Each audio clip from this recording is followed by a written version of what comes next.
Hi friends అందరికీ చూడండి మన చికెన్ ఫ్రై ఎంత బాగా రెడీ అయ్యిందో. చికెన్ ముక్కలు కూడా చాలా మెత్తగా ఉడికి మసాలా అంతా బాగా పట్టేసింది. ఈ చికెన్ ఫ్రైని వేడివేడి అన్నంలో కొంచెం మసాలా వేసుకొని తింటుంటే చాలా టేస్టీగా ఉంటుందండి. చూడండి ముక్కలు ఎంత మెత్తగా ఉన్నాయో. చికెన్ మెత్తగా ఉడికితేనే ఫ్రై చేసినప్పుడు బయట కొంచెం క్రిస్పీగా లోపల జ్యూసీగా ఉంటుందండి.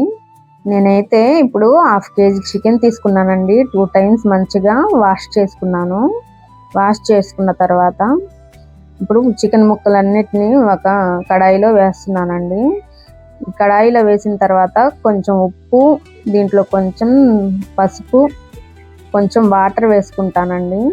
మొత్తం 2 బాగా పట్టేలాగా కలిపేసి వాటర్ కూడా వేసాను. ఇప్పుడు వేసిన తర్వాత మనం స్టవ్ మీద పెట్టేసి లిడ్ క్లోజ్ చేద్దాం. ఈ లిడ్ క్లోజ్ చేస్తే ఏంటంటే చికెన్లోని వాటర్ అంతా బయటకు వదులుకొని మంచిగా కుక్ అవుతుందన్నమాట. ముక్క బాగా ఉడుకుతుందన్నమాట. మనకి ముక్క ఎంత మెత్తగా ఉడికితే అంత టేస్టీగా ఉంటుందండి. చూడండి ఫ్రెండ్స్, మధ్య మధ్యలో కలుపుకుంటూ వాటర్ అయిపోయాయో లేదో చూసుకుంటూ ఉండాలి. ఈ చికెన్ ఫ్రై అంటే మా ఇంట్లో చాలా ఇష్టం అండి. అందరూ బాగా తింటారు. స్టార్టర్ గానే తింటారండి మామూలుగా చెప్పాలంటే.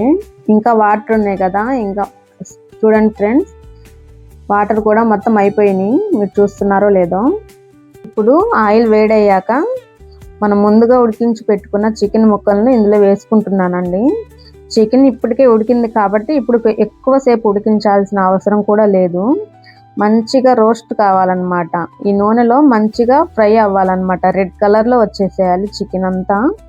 మనం ఇందాక ఉడికించేటప్పుడు ఉప్పు, పసుపు వేసుకున్నాం కదా, చాలా వరకు ఉప్పు కూడా అవసరం లేదండి. చూడండి ఫ్రెండ్స్ ఎంత రెడ్గా మారిందో. లిడ్ క్లోజ్ చేస్తేనే ఆ చిందులు అనేవి, ఆయిల్ చిందులు బయటికి పడతా ఉంటాయి. అవి లేకుండా మంచిగా లిడ్ క్లోజ్ చేస్తే లోపల మంచిగా ఉడుకుతుంది అన్నమాట. ఇప్పుడు ఇందులో అల్లం వెల్లుల్లి పేస్ట్ వేసానండి. ఎప్పుడైనా ముక్క మొత్తం ఎర్రగా అయిన తర్వాత అల్లం వెల్లుల్లి పేస్ట్ వేసుకోవాలి. పచ్చి వాసన పోయేంత వరకు మనం మంచిగా ఫ్రై చేసుకుంటూ ఉండాలన్నమాట. చూడండి ఫ్రెండ్స్ ఎంత మంచి కలర్ వస్తుందో. నేనైతే చికెన్ ఫ్రై ఇలానే చేస్తానండి. చాలా టేస్టీగా ఉంటుంది. నార్మల్గా ప్లేట్లోనే వేసుకొని స్టార్టర్ లాగా తినేసేయచ్చు అనమాట. ఇప్పుడు ఇందులో గరం మసాలా, అలాగే చికెన్ మసాలా, ఇప్పుడు కారం పొడి వేస్తున్నానండి. మనం ఎంత కారం తింటామో అంత వేసుకుంటే చాలు. ఇదంతా మంచిగా కలిసేలాగా ఫ్రై చేసుకుంటున్నాను. చికెన్ ముక్కలు పాన్కి అంటుకోకుండా మధ్య మధ్యలో ఇలా కలుపుతూ ఉండాలన్నమాట.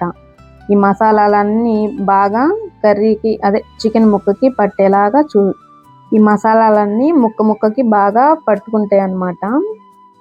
చూడండి ఇప్పుడు కలర్ ఎంత బాగుందో కదా. మసాలా చికెన్ ముక్కలకు బాగా పట్టి నెమ్మదిగా రోస్ట్ అవుతూ ఉందండి. ఇలా మీడియం ఫ్లేమ్లో ఫ్రై చేస్తే చికెన్ బయట అలాగే లోపల కూడా మంచి టెక్స్చర్ వస్తుంది. ఇప్పుడు నేను కరివేపాకు అలాగే కొత్తిమీర కూడా వేసి నెమ్మదిగా కలుపుకుంటున్నాను. అంతే అండి. చూడండి ఫ్రెండ్స్, అసలు ఎంత కలర్ ఉందో కదా. కర్రీ చూడండి ఎంత మంచి కలర్లో వచ్చిందో. సేమ్ హోటల్ స్టైల్లో లాగే ఉంది కదా. ఈ చికెన్ ఫ్రైని పప్పుచారులో కానీ అలాగే రసంలో కానీ సైడ్ డిష్గా పెట్టుకుంటే చాలా టేస్టీగా ఉంటుందండి. ఎంత అన్నమైనా తినేసేయచ్చు. చూడండి ఫ్రెండ్స్, ఇప్పుడు లిడ్ క్లోజ్ చేసిన తర్వాత ఇంకా రోస్ట్ అవుతుందన్నమాట. కొత్తిమీర అలాగే కరివేపాకు కూడా మంచిగా ఫ్రై అయిపోయింది కదా. చూడండి, చూస్తుంటేనే నోరు ఊరుతుంది కదా. ఇలాంటి సింపుల్ రెసిపీస్ కోసం నా ఛానల్ని సబ్స్క్రైబ్ చేసుకోండి. చూడండి బయటికి ఇలా మంచి రోస్టెడ్గా మసాలా బాగా పట్టుకొని ఎంత టేస్టీగా కనిపిస్తుంది కదా. ముందుగా చికెన్ కర్రీని మెత్తగా ఉడికించుకున్న తర్వాత ఫ్రై చేసుకోవడం వల్ల చికెన్ లోపల చాలా సాఫ్ట్గా ఉంటుందండి. మీకు నచ్చితే లైక్ చేయండి, షేర్ చేసి సబ్స్క్రైబ్ చేసుకోండి. Bye friends.